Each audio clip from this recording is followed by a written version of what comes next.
Assalamualaikum, saya ucapkan kepada Ustazah Sumayya. Hari ini kami akan membentangkan topik kami iaitu cabaran mendepani isu-isu menuju integrasi.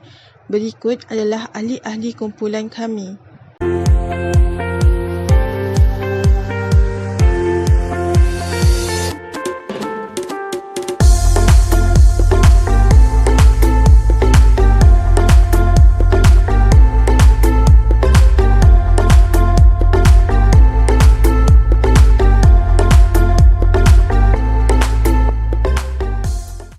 Assalamualaikum warahmatullahi wabarakatuh.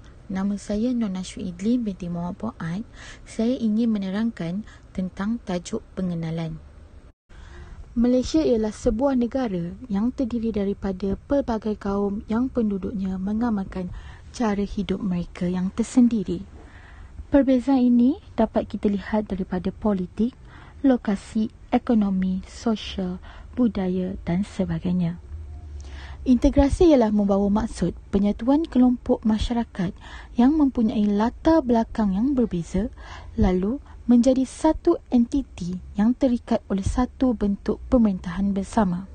Manakala Malaysia adalah bergantung kepada keamanan dan juga perpaduan rakyat.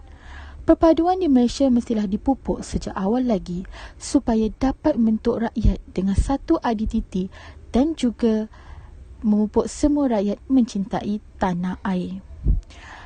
Di Malaysia terdapat pelbagai kaum etnik, Melayu, Cina, India dan etnik-etnik minoriti. Sebagai contoh etnik-etnik minoriti ialah suku kaum Iban, suku kaum Bajau, suku kaum Kadaran Dusun dan juga Baba Nyonya. Justru itu, terdapat pelbagai cabaran mendepani isu-isu menuju integrasi di Malaysia. Antara isu-isu yang telah dikaji ialah berkaitan tentang perkauman politik, kedudukan geografi, dominasi ekonomi, sosial dan budaya di Malaysia. Assalamualaikum, nama saya Nur Ain Sofia binti Syamsuddin akan membentangkan isu satu iaitu isu perkauman dalam politik. Bagi latar belakang isu ini, perpaduan politik di Malaysia bermula pada tahun 1950 dan pada tahun 1952, gabungan UMNO dan MCA telah membentuk Pakatan Pertama yang diterajui oleh Tunku Abdul Rahman dan Tan Cheng Lock yang dikenali sebagai Parti Perikatan. Kemudian, barulah MIC menyertai gabungan tersebut setelah menyedari kepentingan kekitaan dalam kumpulan etnik buat masyarakat di negara ini. Seterusnya, adanya dasar perkongsian kuasa politik yang berperanan dalam menguruskan masyarakat pelbagai kaum pada tahun 1955 di atas kemenangan yang diperoleh Parti Perikatan dalam pilihan raya umum pada waktu itu. Kemenangan ini membuktikan gabungan etnik dalam Parti Perikatan mendapat sokongan rakyat. Politik perkauman ini penting bagi menyuarakan isi hati setiap etnik tertentu melalui wakil-wakil mereka sama ada parti pemerintah mahupun pembangkang. Maka isu perkauman politik ini mesti diambil iktibar melalui peristiwa 13 Mei 1969 yang berlaku disebabkan konflik perkauman di antara kaum Melayu dan kaum Cina. Hal ini terjadi kerana tafsiran yang berlainan oleh dua kaum ini dan menyebabkan percobaan politik isu beberapa perkara asasi dalam perlembagaan serta membangkitkan perasaan perkauman dan kecurigaan terhadap kaum. Peristiwa ini dianggap sebagai satu rampasan kuasa pada ketika itu. Terdapat beberapa perkara dalam perlembagaan negara yang dimanipulasi pada peristiwa 13 Mei itu. Antaranya, perkara 152 berkait dengan bahasa kebangsaan, ialah bahasa Melayu sebagai bahasa rasmi negara.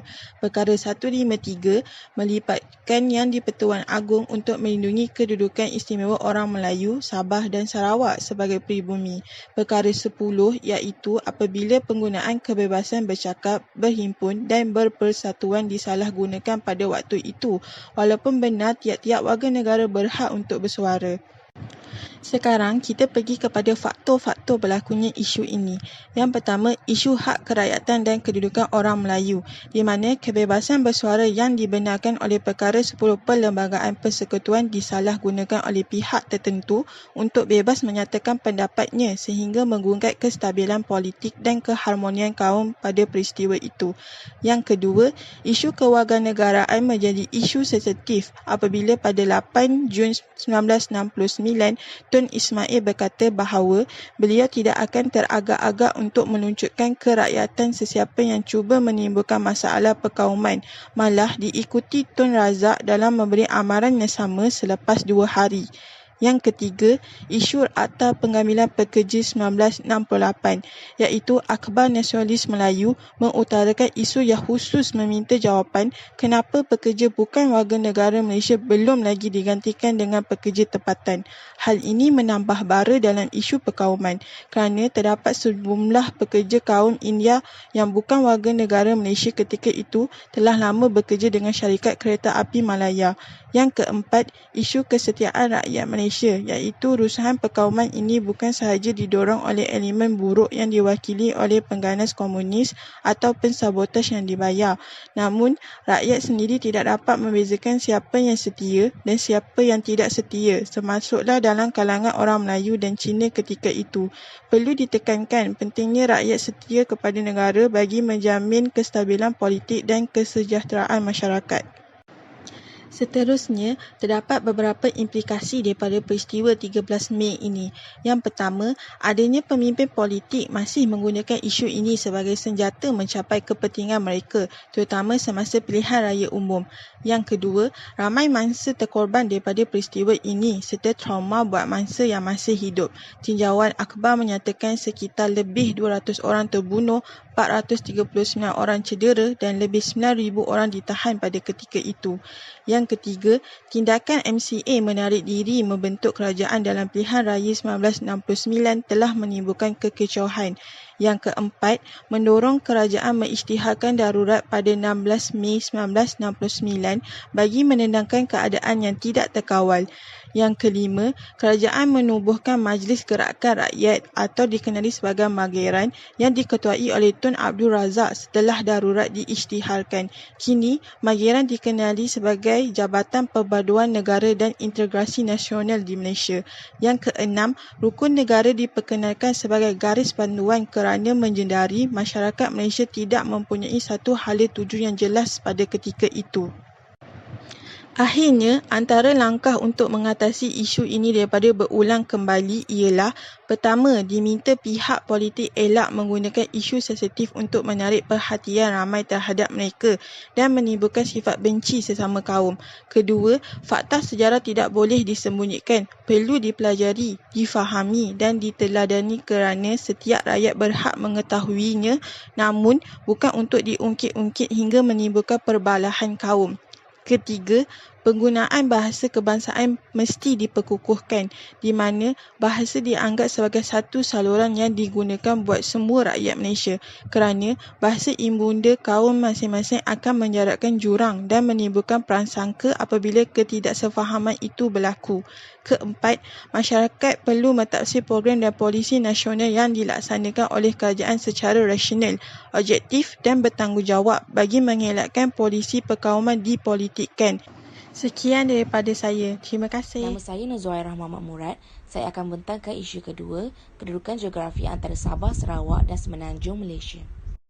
Pada tahun 1963, setelah perundingan telah dibuat oleh Tunku Abdul Rahman, pemimpin-pemimpin Sabah dan Sarawak serta Suruhanjaya yang terlibat pada masa itu telah berjaya membentuk Malaysia walaupun banyak halangan dan tentangan berterusan dari Filipina dan Indonesia. Pembentukan Malaysia telah terjadi dengan merangkumi pelbagai kaum yang terdiri daripada Melayu, Cina, India serta rakyat di Sabah yang terdiri daripada 32 kaum, manakala Sarawak yang mempunyai 28 etnik.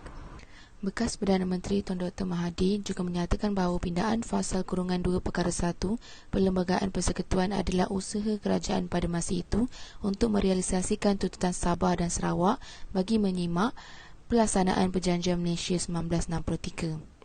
Pindaan tersebut juga merupakan pelaksanaan bagi mengembalikan kedudukan Sabah dan Sarawak supaya keistimewaan dan hak mereka akan menjadi sama rata dengan negeri-negeri di Semenanjung.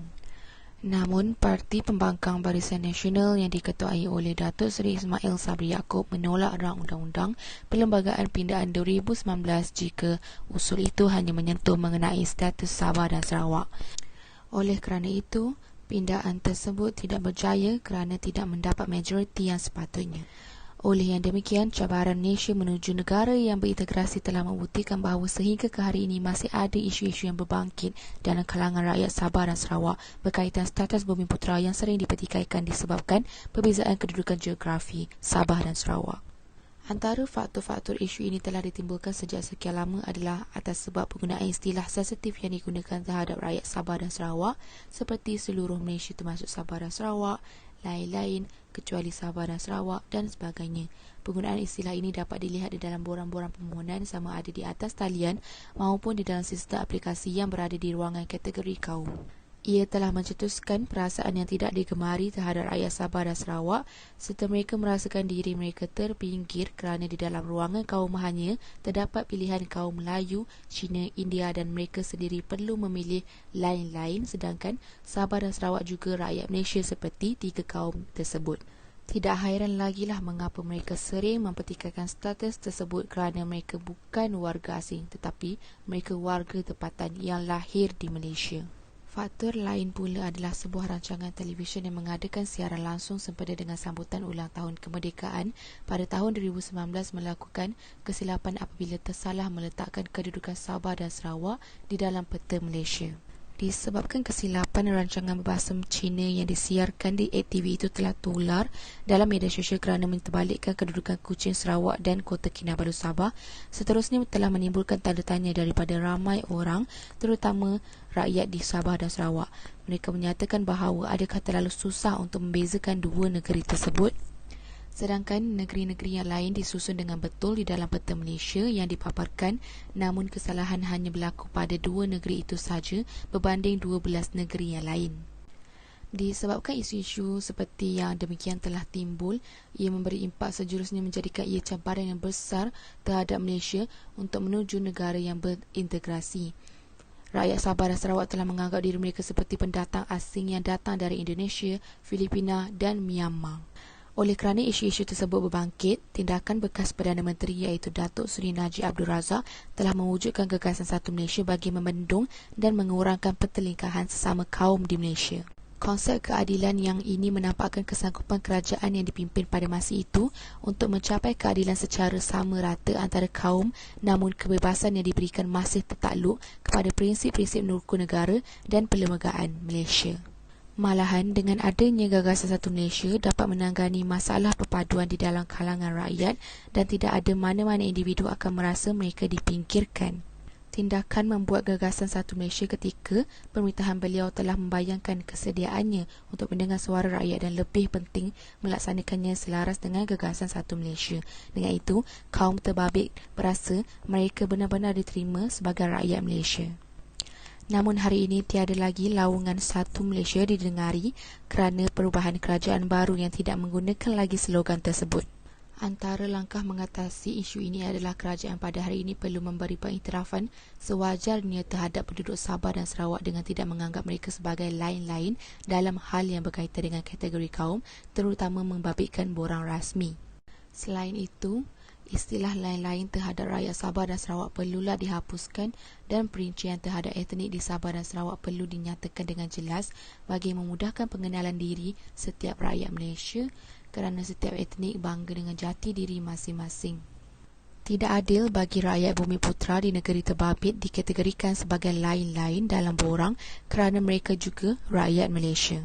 Manakala, sejarah-sejarah pembentukan Malaysia perlu dititik beratkan dalam skala aspek maupun dalam setiap diri rakyat Malaysia supaya kita tidak lupa negeri-negeri yang bersatu demi perpaduan di Malaysia.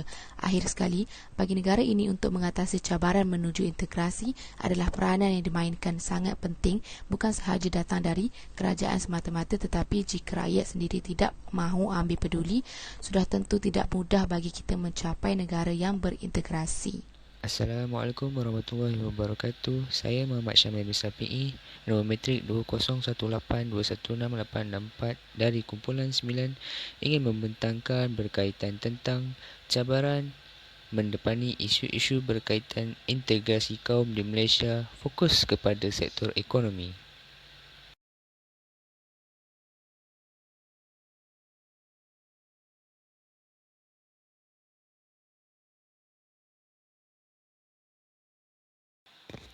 Latar belakang isu.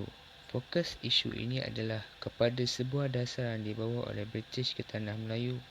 Dasar tersebut merupakan dasar pecah dan perintah. Dasar pecah dan perintah merupakan sebuah dasar yang memisahkan etnik-etnik di tanah Melayu mengikut kawasan-kawasan tertentu dan fokus kepada kegiatan ekonomi tertentu. Dalam dasar ini, etnik Cina ditempatkan di kawasan perlombongan, etnik India ditempatkan di kawasan estet-estet dan kebun, dan etnik Melayu ditempatkan di kawasan kampung. Faktor-faktor berlakunya dasar pecah dan perintah. Antara faktor yang menyebabkan British menetapkan dasar pecah dan perintah ini ialah untuk memecahkan kumpulan masyarakat yang besar kepada yang lebih kecil. Ini merupakan salah satu strategi British untuk menghalang daripada masyarakat di tanah Melayu daripada berhubungan antara satu sama lain. Ini akan memudahkan lagi pihak British untuk membolot semua hasil-hasil bumi di tanah Melayu. Pengkhususan ekonomi ini akan melahirkan orang-orang yang mahir di dalam bidang berkaitan ekonomi tersebut. Hal ini akan memudahkan lagi proses pengeksploitasian hasil bumi di tanah Melayu. Dasar kapitalisme penjajahan Inggeris yang telah menggalakkan kemasukan imigran ke tanah Melayu untuk bekerja di lombong-lombong dan di ladang-ladang telah menyebabkan perubahan struktur kependudukan asli tanah Melayu, di mana bukan sahaja etnik Melayu yang menduduki tanah Melayu, namun etnik-etnik India dan juga Cina telah menetap di tanah Melayu. Implikasi dasar pecah dan perintah kepada ekonomi dan integrasi kaum. Antara implikasi daripada dasar pecah dan perintah ini ialah wujudnya segregasi kaum di tanah Melayu. Segregasi kaum ini merupakan pengasingan etnik-etnik mengikut kawasan-kawasan tertentu dan fokus mengerjakan kegiatan ekonomi masing-masing. Berdasarkan dasar pecah dan perintah ini, etnik Cina telah ditempatkan di kawasan-kawasan bandar dan fokus kepada sektor perniagaan dan perlombongan. Manakala etnik Melayu dan etnik India, mereka ditempatkan di kawasan-kawasan kampung, estet-estet dan di kebun-kebun, yang mana ekonomi mereka tertumpu kepada pertanian sara diri dan hanya sebahagian kecil daripada mereka sahaja yang telah terlibat dalam sektor perniagaan dan perlombongan. Selain itu, dasar ini juga telah mengakibatkan kemunduran dan pembangunan ekonomi yang tidak sekata. Sebagai contoh, etnik Cina yang telah berusaha dan berjaya membawa kemajuan dan membela diri di kawasan mereka dengan bantuan pihak British, dengan hal ini akan memberi kesan negatif kepada etnik-etnik lain kerana etnik-etnik lain masih lagi dalam keadaan yang agak mundur dan mengamalkan ekonomi tradisional. Orang Melayu terutamanya yang duduk di kampung tidak dapat mengikut arus perubahan ekonomi yang dikenalkan oleh British. British juga telah menetapkan supaya etnik Melayu supaya mengekalkan pertanian sara diri dan mengusahakan hasil yang hanya sekadar mampu menyara hidup mereka sahaja. Mereka juga dihalang untuk mengikut arus ekonomi moden oleh British dengan alasan bahawa adat, resam dan tradisi Melayu tidak boleh diganggu dengan unsur-unsur moden. Hal ini mengakibatkan ekonomi orang Melayu tidak maju dan semakin dilanda kemerosotan. Langkah-langkah diambil untuk menyelesaikan masalah rentetan dari dasar pecah dan perintah. Langkah yang diambil oleh tokoh-tokoh pemerintahan Malaysia untuk mengekang masalah ini ialah dengan mewujudkan dasar ekonomi baru atau lebih dikenali sebagai DEB yang diketengahkan oleh Perdana Menteri yang kedua Tun Abdul Razak.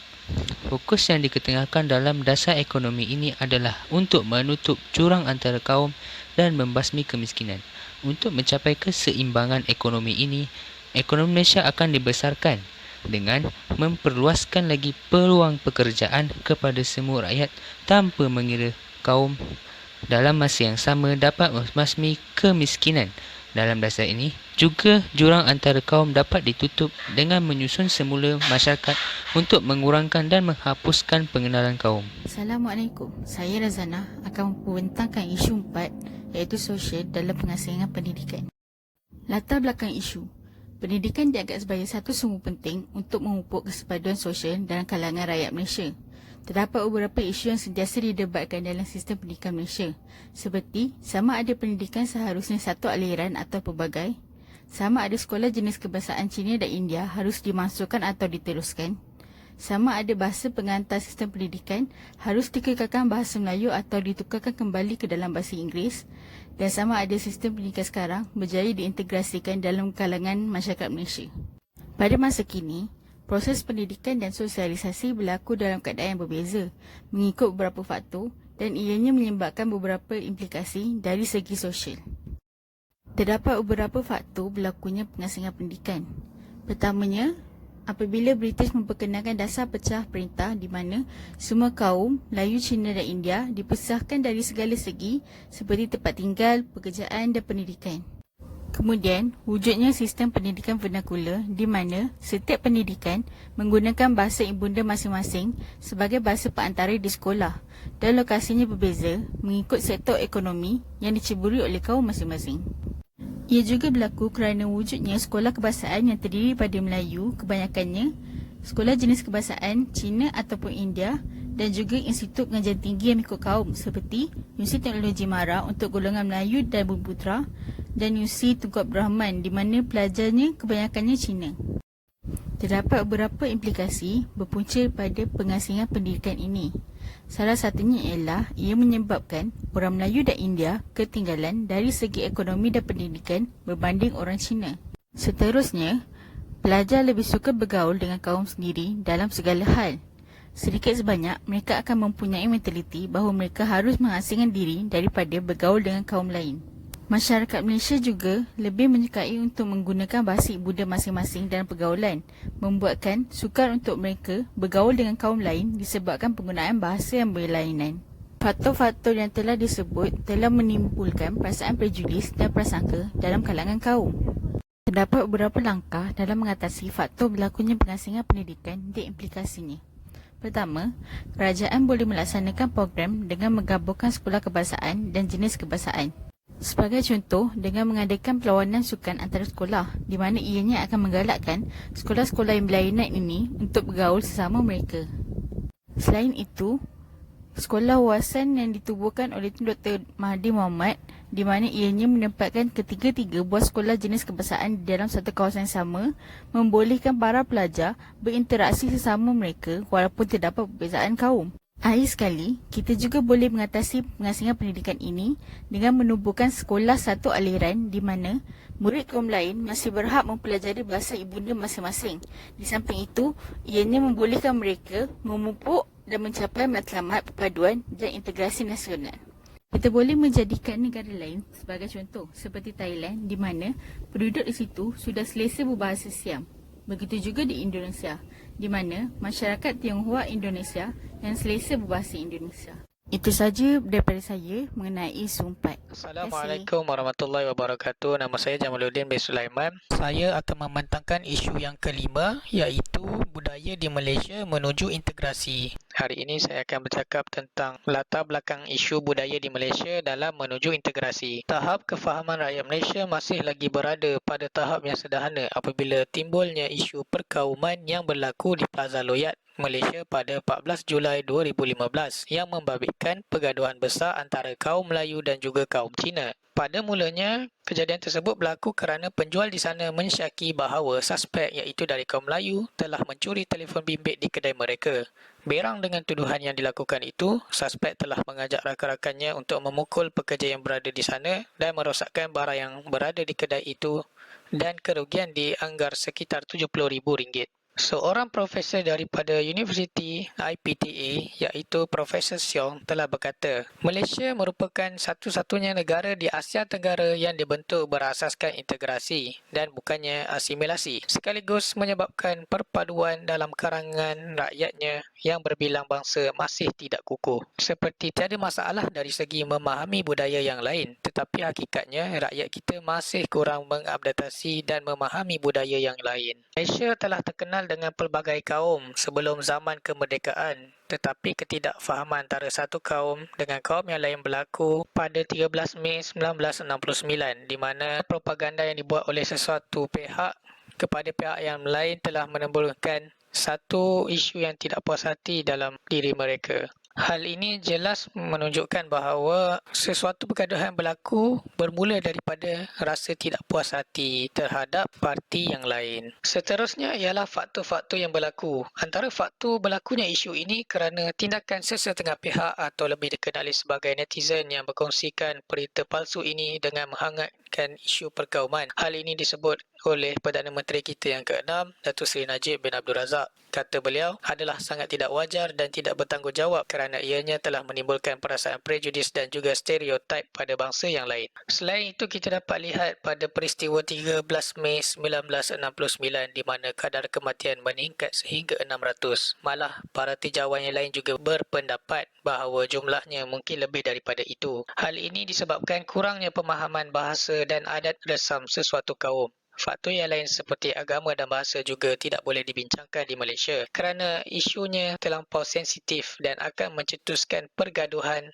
antara kaum serta merosakkan keharmonian kaum di Malaysia. Selain itu, jarak sosial juga merupakan satu tiang atau penghalang bagi kita untuk mengenal dan merapatkan hubungan dengan kaum yang lain. Sebagai contoh, kita tidak berinteraksi dengan kaum yang lain. Dalam pada itu, pada zaman 2020 ini, kita juga dapat melihat penempatan yang menempatkan satu-satu kaumnya sahaja. Seperti di Kelang, kaum India, di Damansara, kaum Cina dan di Kampung Bahari pula ialah kaum Melayu. Pada pendapat saya, kita seharusnya tinggal di dalam kelompok yang berbeza, bercampur aduk dengan bangsa yang lain supaya terjalinnya lah hubungan sosial. Seterusnya ialah implikasi budaya terhadap integrasi. Pada zaman teknologi ini, kita dapat melihat golongan muda yang sering bermain media sosial, di mana mereka membuat naik status di media sosial dengan sentimen yang berbau resis, sama ada ia mengenai agama, pakaian, bahasa maupun adat resam sesuatu kaum. Demi membendung perkara ini dari terus berlaku, pihak Malaysian Communication and Multimedia Commission MCMC dan juga Polis Diraja Malaysia PDRM akan memantau aktiviti di laman sosial bagi membendung dan mengelakkan warga Malaysia daripada mencetus pergaduhan antara kaum melalui status yang telah dimuat naik. Seterusnya, kurangnya sikap toleransi dan juga perasaan empati terhadap kaum yang lain. Kita dapat lihat akhlak generasi muda sekarang tidak menghormati budaya yang lain serta pertuturan mereka juga menjadi lebih kasar. Selain itu, majlis perayaan dan majlis perkahwinan hanya dihadiri oleh satu kaum sahaja. Sebagai contoh, perayaan Cina hanya dihadiri oleh kaum Cina sahaja. 6 langkah mengatasi isu ini berpandukan model pembangunan kepekaan antara budaya. Tahap yang pertama iaitu tahap penafian. Menafikan sebarang bentuk perbezaan budaya dan hanya percaya dan menerima budaya yang dimiliki. Tahap yang seterusnya ialah tahap pertahanan. Mengakui ada budaya yang lain, tapi berasa terancam dengan kewujudan budaya yang lain. Tahap ketiga iaitu tahap pengurangan. Berusaha mengubah budaya yang lain agar sesuai dengan budaya yang dimiliki. Terbahagi kepada dua iaitu kesamaan dari segi jasmaniah dan dari konsep abstrak. Tahap yang keempat ialah tahap penerimaan, menerima bahawa adanya nilai dan perilaku yang baik pada budaya yang lain, tetapi penerimaan bukan bermaksud persetujuan. Tahap yang kelima iaitu tahap penyesuaian, lebih terbuka untuk menerima nilai budaya yang lain, mampu memberikan respon melalui perasaan ataupun perilaku. Tahap yang terakhir iaitu tahap pengintegrasian. Perpindahan dari budaya yang dimiliki dengan budaya yang lain tidak akan memberikan signifikasi dan juga sensitiviti terhadap kepelbagaian bangsa individu tersebut. Saya Mama Azmi. Saya akan membentangkan isu ke-6 iaitu ethnocentrism. Ethnocentrism ialah pandangan atau sifat percaya kebudayaan etnik tersendiri lebih unggul daripada kebudayaan etnik lain. Untuk lebih jelas, etnosentrism terjadi apabila sesebuah etnik merasakan kebudayaan mereka lebih tinggi daripada kebudayaan etnik lain. Bagi konsep kebudayaan pula agak luas, iaitu suatu cara hidup yang diamalkan oleh kumpulan tertentu dan meliputi sistem sosial, politik, agama, kepercayaan, adat resam dan sebagainya. Contoh etnosentrisme ialah kepercayaan orang asli yang dipandang rendah. Seperti yang kita ketahui, orang asli lebih percaya kepada unsur-unsur alam semula jadi.